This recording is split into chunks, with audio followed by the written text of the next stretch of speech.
All right, what's up, guys? Welcome back to the Fedcast. We are available on Apple Music, on Apple Podcasts, Spotify, YouTube for the video and all that jazz.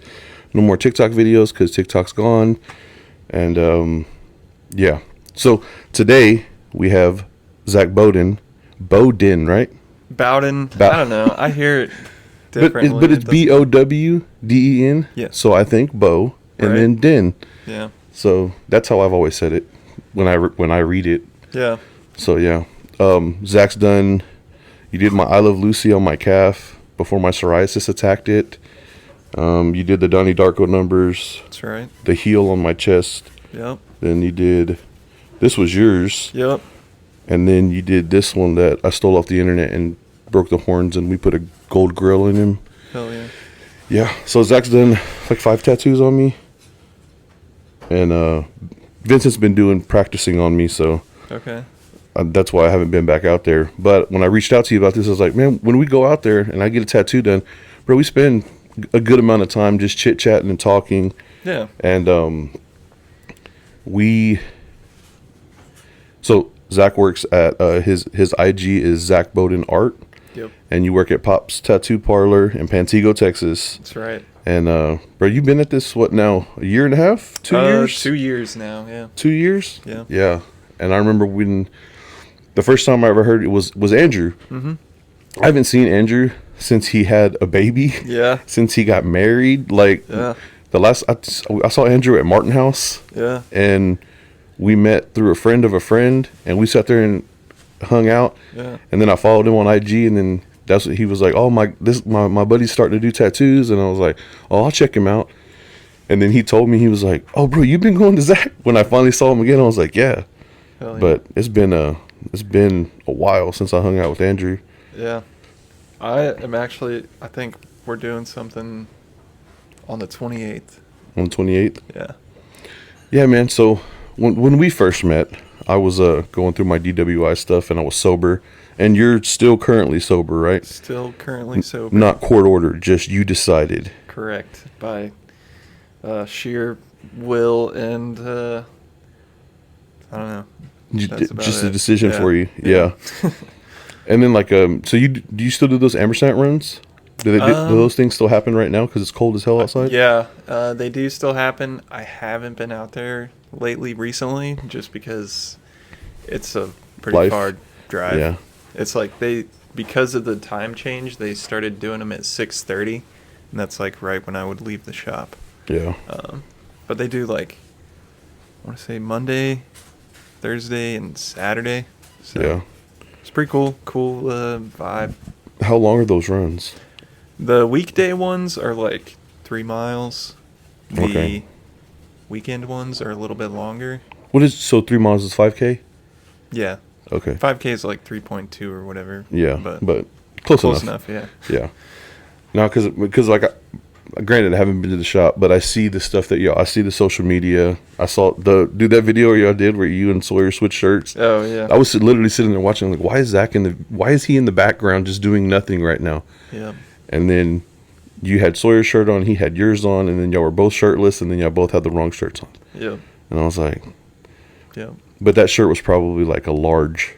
It was a youth medium, the one that I had on. The super. Yeah, I Tight don't. one. Did you have to cut it off? Did it? No, I had to put my arms up over my head and snake my way out of it. Yeah, because we've never been out together. We seen each other out one time. I was at CHEBU Hut. Yeah. And I was just kind of in my sad times. And, I mean, I wasn't drinking. It's not as much fun to go out when everybody else is and you're Right. not. So it's just like, and you had just left the show at Tulips or something. Mm-hmm. And I kind of looked across CHEBU Hut and I was like, that guy looks familiar. And then I think that's the day I realized that you're like 6'9". Mm-hmm. I mean, you're not really 6'9". What are you, 6'8". 6'8". I mean, I was pretty close. Oh, yeah. And he just towered. I was like, that guy's really tall, but he looks familiar. And you walked over, and I was like, oh shit! And it just didn't register in my head. Yeah. So, but yeah, Small man. world.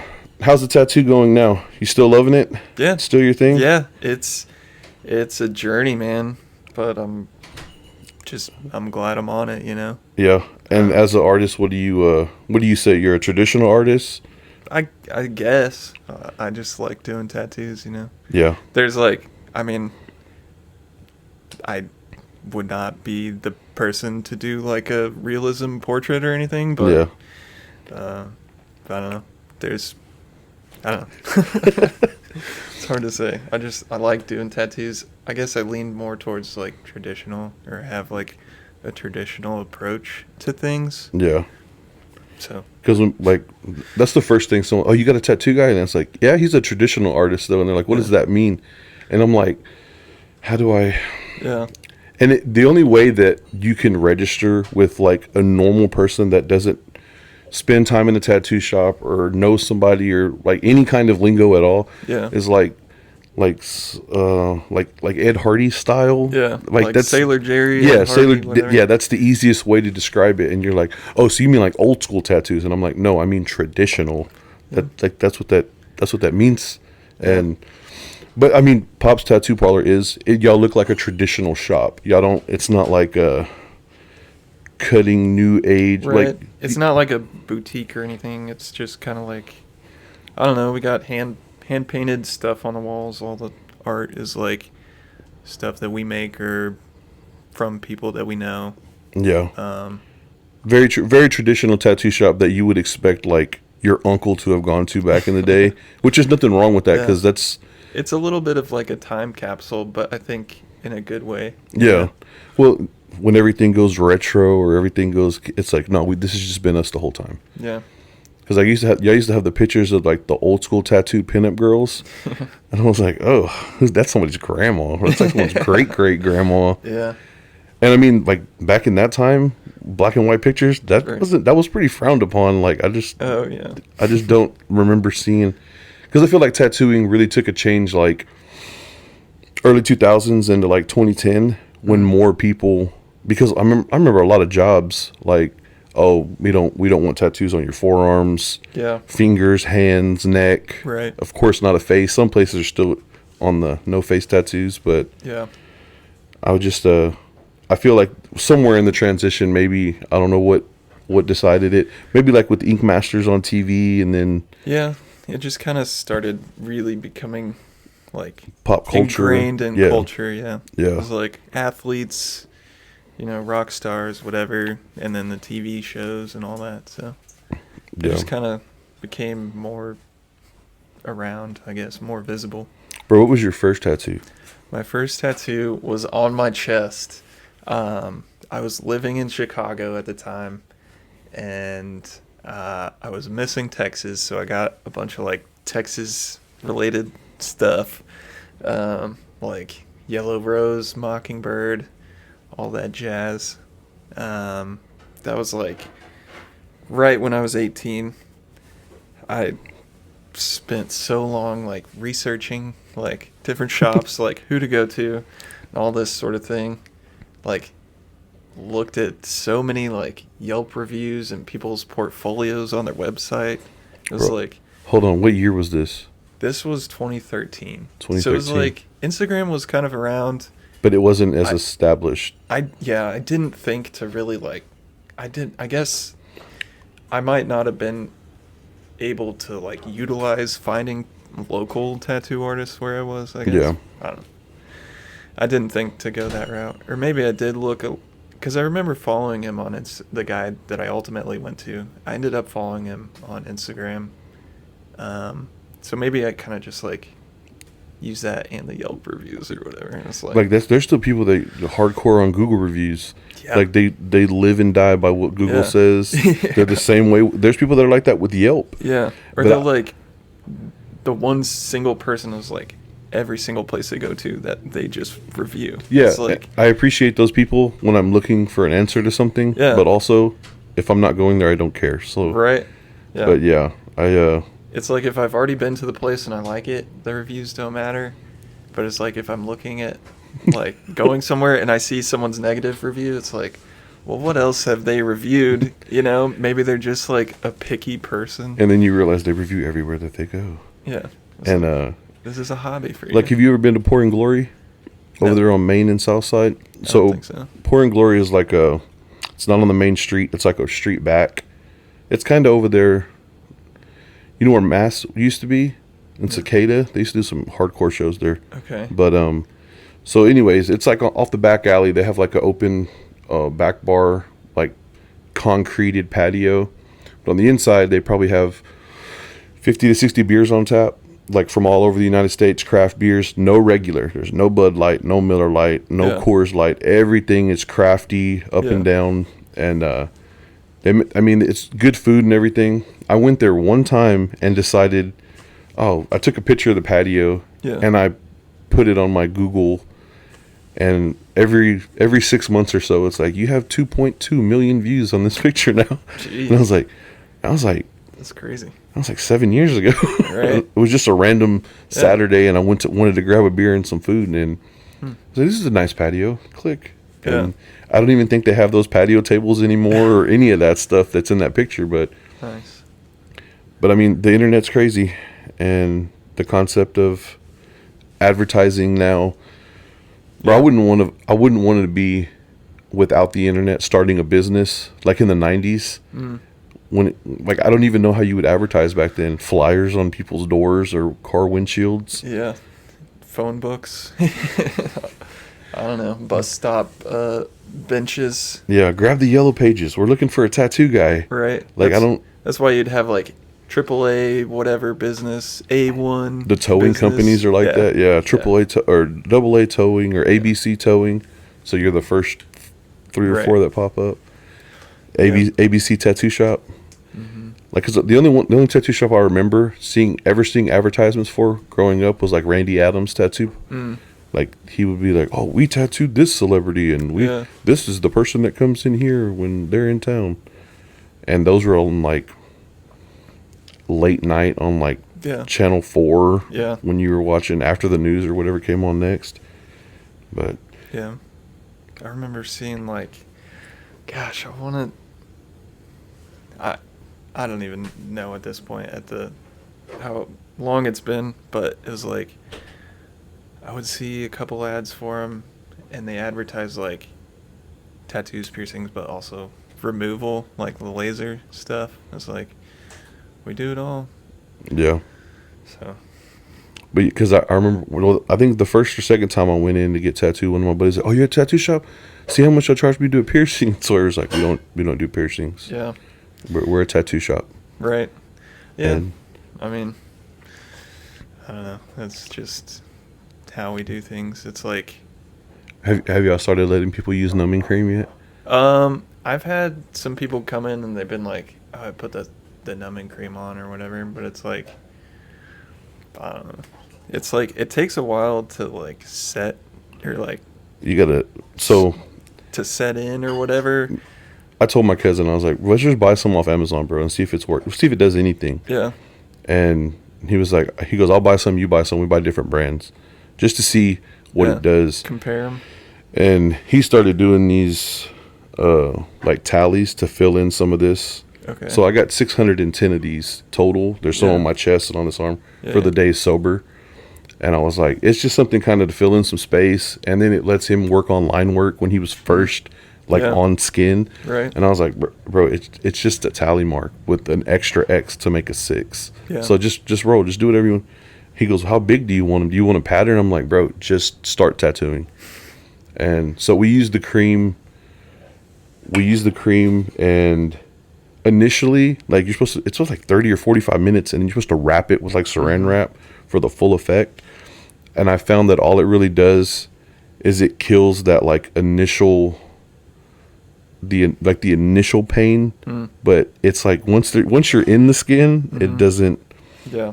And then the wiping, like it helps a little bit with the wiping. Yeah. Like, put some Vaseline, kind of clear out so you see what you're doing. Yeah. And then my cousin's, he's not an apprentice. He's got a guy that does his, and he bounces ideas and talks with him about it. And my cousin was just rubbing my arms and my tattoos raw when he was doing it. It was like, "Bro, this hurts so much. Yeah. I don't know why it hurts so much when you're wiping me like this, but I'm getting very frustrated and mad." Yeah. And then he told his guy Max, and Max goes, "Hey, don't buy the cheap paper towels." He was like, "That matters?" He's like, "Yeah, that matters. Yeah. That you're using cardboard paper towels and you're wiping skin that's just getting." And I was like, and then there's so many people on Instagram and TikTok. Well, no, not TikTok anymore, but with the he kept having problems with applicator, like put in the whatever that cream and then put in the stencil on. Like it kept coming out smudged, or it kept coming out where most of it would stick and there'd be this one spot. And he's like, "I don't know how to freehand yet, so we got to try to do it again and again." But I didn't know. I don't know. In my head, I feel like, yeah, you can draw, you can do a tattoo, same thing. No, it's not. And I think that was the misconception that I have, because I've seen Vincent draw, and like I was like, "Oh, you did that, bro?" He's like, "Yeah." I was like, "Bro, what are you doing on my arm right now?" Like, I'm trying my best. I feel like we should be done already. Yeah. And It's there's a learning curve, like with anything, I guess. but that's one of the things. Like, you went full in, and like Vincent's still working a full-time job. Yeah. I told him if he wanted to be here so he could be in on some of this conversation, and then he was like, "Yeah, I'll try." And then we watched football and got drunk last night, so it was one of those nights. But so you went, because were you working 5 days at the shop when you first started? I mean, the shop is only open 4 days a week, Okay. but for a long time I would be at the shop 6 days a week, just to like be able to get stuff done. Yeah. Like with no distractions. Just like draw stuff.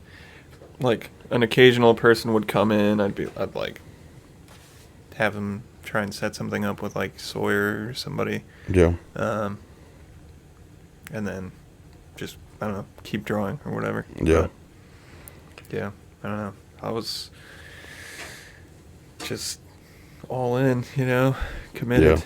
No, I remember we had talked about it, and I was like, "Right, so you just," because I mean, I don't know. That's when I asked you. I remember asking you, "When did you decide?" And you were just like, "Oh, just one day." Like, Yeah. it's Yeah. this is the day I'm deciding. Right. So like, basically, I decided I wanted to do it. I reached out to a guy that had tattooed me, a pretty good amount. He told me, like, start painting, start drawing, like, do these, like, designs, on paper first, and then, get a portfolio together, basically, and just start with that. So that was when I was still working at Martin House. I would get up at like 5 a.m. so I could just like work on this before having to go to work. And then at one point at the point that I left the brewery, I had nothing lined up. I was like kind of getting tattooed by this one guy, kind of showing him some of my stuff. He was helping me out as far as like art or like advice, pointers, whatever. And other than that, I had nothing lined up. I was like, I'm just gonna work on this until I can find something. And then kind of was a crazy coincidence where I ended up. I had known one of the other artists through Martin House. I just reached out to him. I was like, "Hey, like, can I show you what I'm doing? Like, I just need any advice I can get."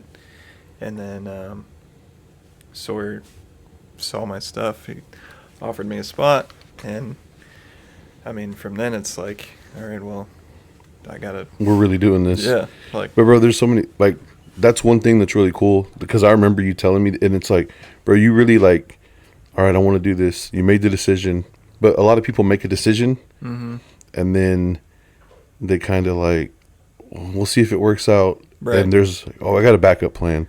Like, if this doesn't work out, I'm gonna do this. Yeah. And I mean, to say I'm gonna do it, and then it's like, and then it does just work out where you get a spot, and then you're going.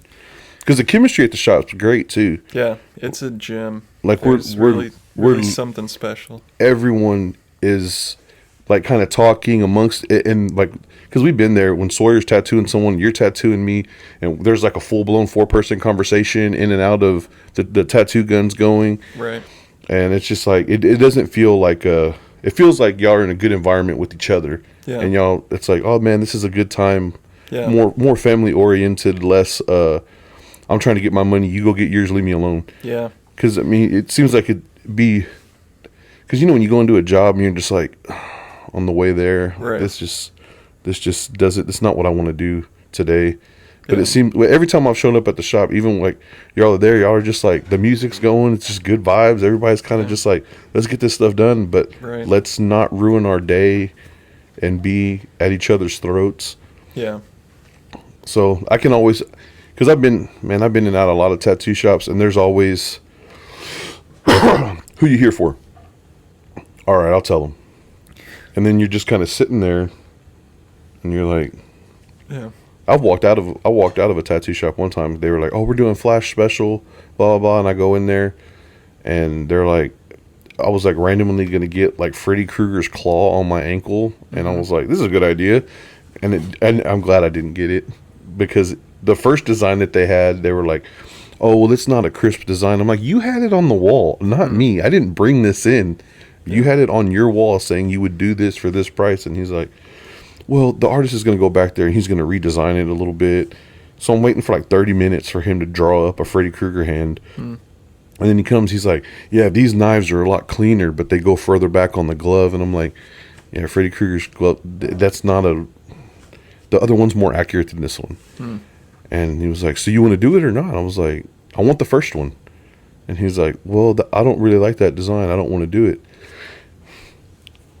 All right, bro, cool. I'm just going to leave. Like, you just wasted my time. And if you have it if you're going to put something up and say, just grab off the wall and give it to us and we'll do it. Yeah. And then you try to change my mind and charge me more money. It's like, I just don't care that much.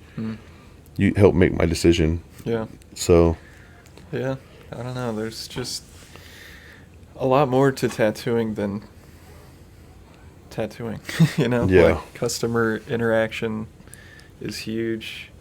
Just like making people comfortable and being like transparent about things, Yeah.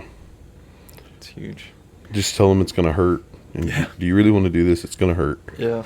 I've learned my lesson on like doing knees for people. It's like that is a battle for both people. It's like I mean, I know it hurts, but it's like doing an elbow too. Like there's nothing there underneath. Yeah. I don't know. And like you have your head done. Yeah.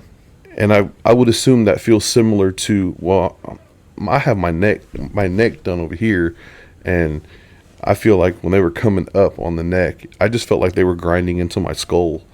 And like my neck started like twitching, like small twitch muscles were going off.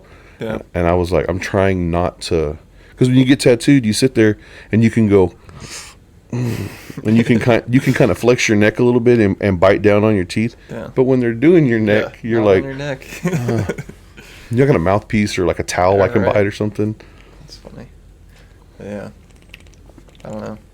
It's crazy because it's like, I don't know. It's a fine line of like, I know this is going to hurt. I don't like that I'm hurting you, but I got to do this the right way the first time. Otherwise, Yeah. it's just going to hurt more if I got to keep going over stuff. Oh, bro, when we're done, I'll show you the I Love Lucy. It's the ink's still there. So, because I remember you told me, well, when that clears up, just come back and we'll go over it. It's not the ink, it's the skin. So, my psoriasis cleared up like a lot. Like, I would say I was on like a level 9, 10 on all my spots that I have on my legs. Yeah. And I use dermatologist and just different techniques and stuff they said I could do to try to clear it up. So when the skin finally all the scaling comes off, there's like a, that disease where you get those white blotches. But I don't know what the name of it is. I don't know. Mom, what's that disease where you get the white blotches on your skin? Eczema? No, the white blotches, like the pigment change. Oh. She's not. I can't remember what she's supposed to be my young Jamie, but she doesn't know either right now. Anyways, there's a disease where it like attacks your pigment.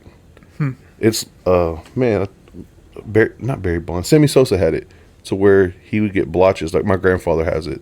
So now that cleared up, it looks like a camo patch. Like you got a camo jacket, and there's like a weird blotch of black and green and brown. So it looks like that. The tattoo's still there intact, but it's just like, why did he have to do it right there on that tattoo? So it's wild. Because I remember I told you, I was like, man, I have bad skin, so I don't always know how these tattoos are gonna heal. And I told my cousin the same thing. I was like, he hit a couple of spots on my arm. He's like, what do I do with that spot? I go, tattoo it, bro. We'll have to see what it looks like when it's done. And there you go. I mean, it's my skin. I have to live with it, not him. So what's I know you did, I don't know the guy's name, but I know you posted, you did that big reaper on that one dude's back. Is that the biggest tattoo you've done so far? It is. Yeah. How long did that take? I mean, because we're talking like the bottom of the neck, like to lower back, full back piece. Right. I mean, it was like several sessions where we kind of went all day, pretty much. Like, because honestly, bro, I remember seeing the outline, and then I remember seeing parts shaded, and it's done now, right? Yeah, and I was like, that's a big tattoo. Yeah. And then I remember I asked you, I said, hey man, can you do a neck tattoo or what when you were first starting, or a hand or something? Yeah. You're like, and Sawyer was like, what's but not yet, yeah. Seeing you do, because watching your story yesterday, you were doing, I mean, it was like collarbone. Yeah, it was like. How was that? How did It was nuts. It's a tricky, it was a weird spot just because of like. Yeah, the skin. The like, angle to it or all that. I don't know. But the back was like, I don't know, maybe 5 or 6 sessions, and then we did one that was like just kind of like making everything kind of cohesive, touch up kind of thing. Yeah, just like touching what needed to be touched up and just kind of making it all solid. So I don't know. Yeah, I'm not gonna lie, bro. This one gets the questions. Yeah. All the time. Nice. Who did that? Zac Bowden. He's in Pantego, and they're like, "What's it say?" And bro, I told you to put that on there, and I'm like, it says "time's up" in French. It takes me a minute to remember what I put on my own arm. And this one, bro, for whatever reason, every time I hand somebody my card at a restaurant or at a drive-through, like, "Oh man, let me see that," and I show it, and they're like, "Oh man, that's cool." And this is the one that the Donnie Darko one. Everybody's just like, this asshole just has a bunch of numbers on his arm. But the work gets noticed, and I mean, even with my bad skin, bro, like the tattoos, I mean, they've just held like great. Awesome. And bro, when man, I ain't gonna lie, the one that I hated the most that you did was that I Love Lucy piece, because I couldn't see, so I didn't know when the pain was coming. And I'm just kind of laying there, and I hear the gun, and then, and yeah, it's a fun time. Yeah, calves can be tricky too for some people.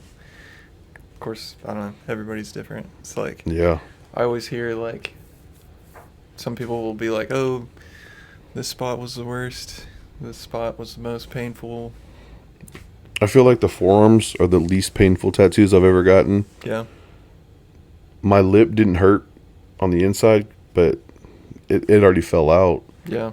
And my knuckles, they're kind of up there, because it's just like, it's like you're doing each one individually, so it's not like it's like 3 tattoos or 4 tattoos, because you're not, it's not like the skin's touching the skin next to it.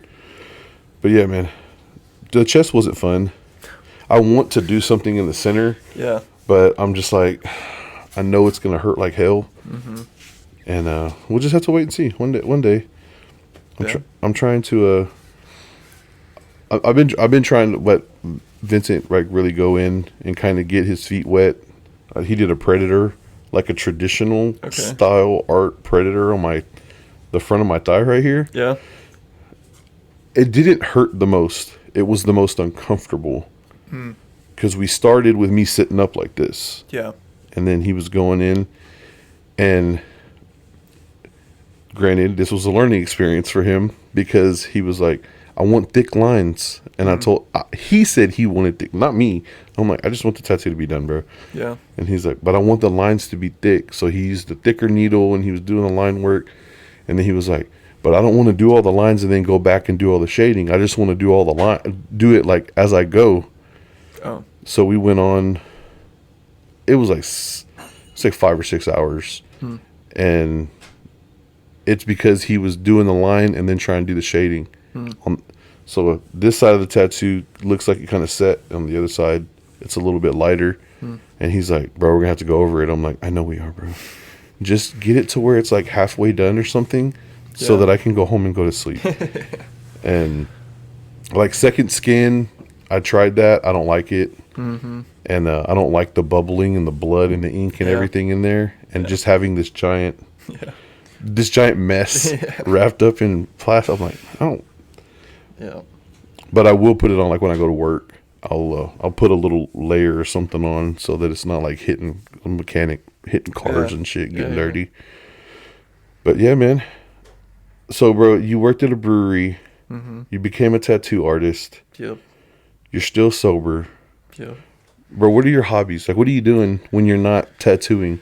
Drawing, painting. You still go to shows? You still go to concerts? Yeah. Kickbacks? Yeah, occasionally. Where are you watching shows at? The last show I went to, I think, was at Tulips. Yeah. That was like Gatecreeper, Frozen Soul, like death metal show. Yeah. Before that, you never have a problem like seeing the stage. You just tower over everyone. Yeah. That's cool, I feel man. bad a lot of the times. It's like, please don't stand behind me. Please don't stand behind me. It's like, I don't know. It's a gift and a curse, I guess. I know. I remember I asked you one time. I was like, bro, why didn't you play basketball? Yeah. I was not coordinated as a kid. I was just inside drawing or trying to play music or something, you know. Yeah. Do you play instruments, bro? No, not anymore. Not anymore? Bro, I played the piano in like 4th grade. Yeah. I had like piano lessons, and then like I paid like it wasn't a fancy, it was classical music, but it was a Beethoven piece that I had to do like in front of people. Yeah. And people were clapping and all excited. I was like, dang, bro, I'm good. Right? Never played the piano again after that year. Never. Yeah. I mean, we were on like the full blown like Baldwin with the fold up in this music class, and I was just like, dang, man, I'm bad, bro. And nope, never did that again. Yeah, it's like, it's crazy. Like, just try and play something every day, or like just like hobbies that you have, and then you just kind of set it down and don't pick it back up again. Yeah, bro, are you a video game guy now? No. Were you back in the day when you were younger? Not really. I feel like I was, but when I was a video game guy, we didn't have online gaming. We had like GoldenEye, right, and then like Gran Turismo on PlayStation, Tony Hawk's Pro Skater 2. Yeah. I was a gamer then. Right. But after that, like, I never got into, my kids get into Fortnite. I bought a PS5 last weekend. And it's like, guess I'm a gamer now. Right. I ain't touched that thing. The kids have been playing on it. Yeah. And I mean, that's what they say, oh, watch me do this. Watch me do that. Yeah. And then they're running around and I get sick from looking at it because it's like, how are you focusing on that right now? Mine.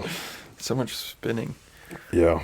I don't know. It's like, I had an Xbox original, you know. Original. Did the Halo, all that. But I remember we played Halo at a friend's house. I never had an Xbox, but we would go in 4 controllers. You all had to be in the same room to play together. And it was like a campaign style mission, or you're playing against computers or whatever. Right. And it's just like, it's not a thing anymore. Right. Or there was like LAN parties where it's like, if we everybody brings their bring Xbox. your console, yeah, and then it's like everybody's in like a different room or something, or like you got 2 TVs on the opposite sides of the room. Yeah, I remember being on like a 32 or 36 inch tube television. Yeah, the big with the first CRT Xbox. Yeah, and then it's splitting the screen in 4, and you're just looking at your little like 9-inch screen at that point. Yeah. Everybody's got a 9-inch screen in front of them. Yeah. Yeah. And Don't be a screen peeping, bro. Yeah. Like, why are you camping? Yeah. Yeah. Good times, man. Yeah, but then it's like, as soon as like my friends started getting like Xbox Live or whatever, it was like, I don't have that, and I don't know. That's just really when like it just kind of faded out. Yeah. I think it was a little bit of not having like good internet connection, because we had like, I mean, back then it was like AOL dial up. Yeah. And then also like just being in high school for me it was like, there's girls, I have to get a job in a year, and it's just like there's not time. Yeah. Yeah, it's like as soon as there was like, I didn't get the Xbox Live, all my friends did. They just like kept playing. So like the skill differences too. It's like I would go over and try and play something. It's like just get I'm not having a good time. Like this is like, terrible for me. Yeah, you go down. That's how it is when I play video games with my kids. Yeah, and it's like, do you want to try that? And all their friends' skill levels are like theirs, because they play at least a couple hours a day. And I'm like, yeah. And I saw an Instagram post. It was like, hey man, can we have like a league or a lobby where it's only guys who work like a normal 9 to 5, 50 hours a week, and we have a wife and kids in a real life, and we don't have time to play video. So can we just play against each other? Yeah. And it was like, I in my head I was like, I know what that guy's talking about. Yeah. Yeah, like I have no chance of winning playing like Smash Bros. Or anything like that. It's like, unless like because on the PS4 we had Mortal Kombat, and then we had Injustice with the DC superheroes. Okay. But it's like Street Fighter, Mortal Kombat setup. Yeah. On those, all right, I got a fighting chance. Yeah. But if I'm playing online against somebody else somewhere in the world, it's like, yeah, I'm probably gonna lose. Yeah. And it's like, pause. How do I do their special moves? Right. And I was like, okay, now I know how. Yeah. But I try to set up my kids for outside stuff. Got a electric dirt bike for my 9-year-old, and then my other, is he 9 now? Yeah, that's right. Yeah, he'll be 10 this year. And my 4-year-old, he's about to be 5. We got him an electric 4-wheeler. Nice. So they'll just be in the yard making dirt and making mud. Nice. But I mean, I just feel like if you don't have the technologies now, like you said, like the skill level is just. Yeah. It's just like I got left behind, and then it's like, well, do something else, I guess. Yeah. Go do something outside. But yeah. Right now, I don't really do a whole lot of anything. I feel like, I don't know. It's like I don't even watch anything right now. You don't binge watch a show? You don't have one show? No. It's like I feel like, I don't know. I just am trying my hardest to get as good as I can at this thing I'm trying to do, you know? You're chasing the dream right now, so that's kind of what you have to do. Yeah. Like I talk about doing podcasts. Oh, I want to do my podcast and this and that. It's like, I mean, I took like a month and a half off, and then like I did decide this year that I wasn't gonna, because I was paying for like an AI service to make clips and stuff to put on social media. Yeah. But I realized they're like, oh, these videos will go viral. And it's like, nah, they're not going viral. Like, 1,000 people will watch them, but they don't follow the podcast and they don't go listen to the actual podcast. So why am I going to pay these people $20 a month? Was it $240 a year? Yeah. I mean, it's $240 a year, and it's not really helping me. Yeah. And people kind of get a gist of who I am, and they can see a social media presence, but it doesn't translate to someone coming and listening to me talk about whatever the hell we're talking about for however long. Yeah. And I'm not a local celebrity. I don't have a sports history background. I wasn't an actor or a singer at any point. Yeah. So like if anybody that's famous wants to start a podcast, of course people are going to listen to it. Yeah. But some random dude from Fort Worth, Texas, it's a little bit harder. Yeah. And I feel like I wanted to do this like 10 years ago, but the equipment wasn't readily available. And in a capacity where, hey man, you want to start a podcast? Yeah. How much is it going to cost? It's probably like 10 grand for all the equipment, bro. You have to get like a real camera. Yeah. And now with Amazon and a firm, you Yeah. give me You can get started tomorrow. yeah, Man. give me $400, bro. We'll figure this out real quick. Yeah. And I mean, it's good because it lets people kind of like get out there. And we talked about the first podcast we ever did the other day. We talked about it yesterday. It was or the last episode. 72 people watched it. Yeah. And we recorded on the iPhone and a USB mic in the kitchen. Nice. And just told everyone in the house to shut up. Like, no one say anything. Yeah. Keep the dog away. Yeah. We're going to sit here and talk for as long as we talk and see how this turns out. And I feel it was, looking back at it, it was like 3 years ago. I was like, man, we got 72 views on that first one. Now, some of these times, 8 people watch it. Oh. And it's like, what did we do? Right. What did we do wrong over all this time? Man, I don't know. It's crazy. Like, just like the things that do and do not like hit or like connect with people. I don't have it figured out. I feel like the more money you put behind anything, like we talked off camera about ads and stuff, and I've tried ads for things. You said you worked with it, but Yeah. it's not a consistency Yeah. to where like, here's the equation. Right. Like just Yeah. It's like, I don't know. like if you tattooed a famous person, Mm-hmm. just one local celebrity, someone in a band, and oh yeah, check out my guy Zac Bowden. Yeah. That would do way more Yeah. than Like, kind of like word of mouth, I guess, more than like social media. yeah. It's like, It's like if Shaq tells me, "Hey man, this is the best pizza in town. It's also my restaurant. Come try it." I'll be Yeah. like, "All right, Shaquille O'Neal, I will try your pizza." right. And I don't know, finding because I ain't gonna lie, we did our little last giveaway, and I tapped in. I went through people like, how many followers do they have? How many followers do they have? Right. How many followers do they have? And it's kind of one of those things like, man, if I can get this one person to share it, that's way more than my ads would do. Yeah. And even then, it's like, Do those people even care that follow Right. her? right.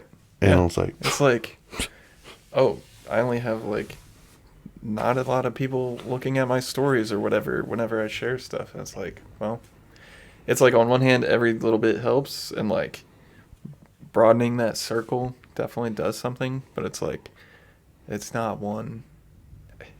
It adds up, but it's not one person really that's gonna like make yeah, like a huge impact. yeah, Usually, yeah. there's always an exception, but I've seen it and realized it, that people that I think are like, hey man, I'm supporting you, yeah, and it's like, cool man, I appreciate it, and it's like, oh, are you? Like, Yeah. what do Yeah. you mean by support, and what do I Yeah. mean by support? yeah. And- And it's like I say that, but it's like to me right now, like every one person that Yeah. like likes, shares, whatever, like comes and gets tattooed, it's like that is a huge thing to me, Yeah, you know. And that one person can lead to more like yeah. How are y'all doing with walk-ins? good, Yeah, I guess. It's like it's in waves, you know. yeah. When it's good, it's good. Do y'all get packed out when y'all do those like Friday the 13th and whatever flash days? Sometimes. Sometimes. The last one that we did was in December, and I mean I'm still like kind of figuring this out as far as like when the busy time or slow time is, but it's like I don't know if it was because It the was last December? one was December, Yeah. right before Christmas. I think we all tattooed like 5 people, whereas like the one in September, which that was also the thing, it was like the one in December was just like a couple months after Yeah. another Friday the 13th, whereas so the one in September, I think I did like 20 tattoos that day. So Yeah. kind of a big difference. Yeah. I think so. I'm a mechanic, and like you said, waves and figuring out a busy season and a slow season. We pick up the 2 weeks before Thanksgiving because people are going to travel. after Thanksgiving, it's usually dead until Christmas, because and at my shop, I don't know, I won't speak for the whole industry, but it's dead because you just spent money traveling for Thanksgiving. Now you're back. Unless your car really needs something and breaks down, you're going to put your car maintenance off till after the holidays because you bought Christmas presents. Maybe you're flying out. Maybe you're driving out of town. So you get your car looked at right before Christmas. Yeah. And then you got to turn around. Okay, what are we doing for New Year's? We're still recuperating from December. And then husbands and wives and Valentine's. And it's just like, there's a 3-month stretch there where it's like, we're about to spend a lot of money. Yeah. So let's not do anything to our car. Yeah. And I mean, but that's just everybody's pocketbook. Like, you sit there and like, this may not be the time. But then there's people who save up money for tattoos so they can give themselves a Christmas present. Right. So there's just different realms and aspects. And yeah. And I guess, like, I want to go back to what I was saying, I guess. Go for it. As far as, like, the individual people, they do add up. It's like the people that do support you. Yeah. They are important. But, like, I kind of do the same thing, like, looking at, like, the people that are engaging with the content. And it's like, if they share or if they do whatever, it's like, you can't count on that, you know? Like, you can't, like, well, I don't know, hope that someone will, like, do that. It's like, you just got to kind of, like, keep. And I feel like when I share stuff on my story, there's a lot of bullshit on my story on Instagram because it's just stuff that I think's funny most of the time, or the sports teams that I support, or something going on locally, or a taco shop, or but when I share something, and then I'm not real big on let's go back and see how many people looked at my stuff, because it's like, this is my personal account. On the podcast one, it's different. I'll look at that so I can see what people liked. I try to keep all those posts positive. There's some funny in there too, but on mine it's like toxic ex-boyfriend stuff and like real aggressive stuff, but nothing like putting people down. I just think it's funny. Yeah. But I'll look on there sometimes and I'm like, I wonder what I did that 100 and something people looked at this story this random day. Yeah. And then the next week it's like 37. That's a good number, I guess. Yeah. And it's just kind of all over the place. Yeah. Just kind of at the whim of the algorithm. I don't know, social media, whatever. I don't know. And that's why I feel like when I tag locations, like actual go and hit the location tab, and then click, I'm in Pantego, Texas, or I'm in Fort Worth or Saginaw or whatever. Yeah. For whatever reason, those pop up and people see those more because, that's a location I know. Yeah. But I don't know how to look for that location on Instagram to look up. Yeah, I don't know. It's weird. Or I have no idea. I'm not good at it. I'm just trying to get better at art, man. You know? Like, yeah, no, I get it, man. I mean, that's the biggest part of it. You do good work, you put out good work, word of mouth will spread. Right. And a lot of the other stuff will figure itself out when it figures itself out. Right. But you're doing it, right? Yeah. And I am in it. You know? I'm knee deep in it. Have you bought new equipment? I know you bought some. I think you post. Yeah. Yeah. Because we talked about it that one time. You're like, I'm just going to keep using the stuff I got right now. Yeah. So it was like Friday the 13th. I was like, I don't know. I went and bought a new machine after Friday the 13th.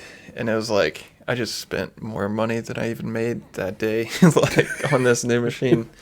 But it's like, there's like very little that stands in the way of me spending money on my business versus like me personally, I hardly spend any money on myself. Yeah. It's like, I don't know if it's like, I just love tattooing. I love tattoos. I love everything about it. I like buying books. I like buying machines. I like getting tattooed and supporting like other artists and people and stuff. So that is like, whatever. But you were you were already like tattooed before you started tattooing. Yeah. So pretty tattooed. Yeah. But now it's like, I don't know, getting tattooed is a little bit different. Like forming like a connection with the artist, pick up a little tidbit trick here and there or whatever, or like just like almost like kind of networking. Yeah. But I don't know. I enjoy it. I don't know. I'm still getting tattooed, I guess. Yeah. Like, that's... Y'all did a convention, though? Like, Mm-hmm. it was last like year. July, I think. And that was cool. Like, just meeting people that were out there. Yeah, it's pretty rewarding or like fulfilling, I guess. Just kind of like, Where it's kind of like when you go to a barber and you talk to a barber. It's like I feel the same way when you would do my tattoos. mm-hmm. We would just kind of sit there and talk about life. Yeah. You'd let me like vent all this shit off my chest. You're a therapist, bro. Yeah. You're a therapist that hurts me physically. There's like a release, emotionally and physically. Yeah, physically definitely, because like when you're going through something, that pain of the tattoo, kind of like I made it through this, right? Yeah, I don't know that it was necessary to hurt this much because I was already hurting, but right. I think it's definitely like a mental thing. It's like, okay, well, I can withstand this, or like, I was able to push through, so. I'm smoking chicken in the garage. I'm just trying to check to see what time it is. Nice. But that's cool. Yeah, man. I think we kind of went over a lot. Is there anything else you want to talk about? Yeah, I would love to talk about. I mean, just like as far as me, like I feel like I don't know. It's kind of I don't know. I don't really know how to start with this, but it's like I feel like I've gotten where I'm at because I did make the decision to take the leap, all that, but it's like anybody is capable of doing that. Like, you are full of so much potential if you just you point yourself in the direction and you just run towards it. Yeah. Put all your energy into that, Yeah. You can definitely like manifest some amazing things, It's like, even now, it's like things are better than I even thought they would have been, Yeah. Like, gotta just, I don't know, keep your head up or keep your head down. I don't know. Just like whatever the positive one for you is. Right. Is it head up or head down? Like, right. Keep your head down working, but eyes up. Keep like, your head up yeah. in other situations, Yeah. Don't let other people get you down. I don't know. But yeah, just like capable of so much. Yeah. Yeah, it's always worth it to take a chance on yourself, Yeah. You don't want to ask yourself, what if one day? Right. You kind of want to say, I did it. Right. Yeah. Or at least I tried. Yeah. And that's why I really like decided to like start doing this. Was like, I always kind of wanted to do art, but I was just too afraid of failing to even get started. And it's like, I saw where I was able to like get myself as far as like my work ethic goes, Yeah. And it's like, okay, well, what if I just put that into myself, Like, the thing that really like makes things happen is time, Just keep doing it, keep doing something little bit by little bit. And before you know it, you'll be further than you even thought, Yeah. So, I don't know. Bro, that got super positive there. I like that. That was good, man. Yeah. Because that's generally what I was saying earlier. Like, bro, you just went in and just did it. Because a lot of times you'll sit there and say, man, do I really want to do this? Is this a risk I want to take? Yeah. And actually just making that decision goes way further. Bro, those parts when we first met, and I was like, man, he just changed his entire life and just started doing tattoos. Yeah. Like, in my head, I was like, no caller ID. Scamantha. Scamantha likely. LeClay. Scamantha.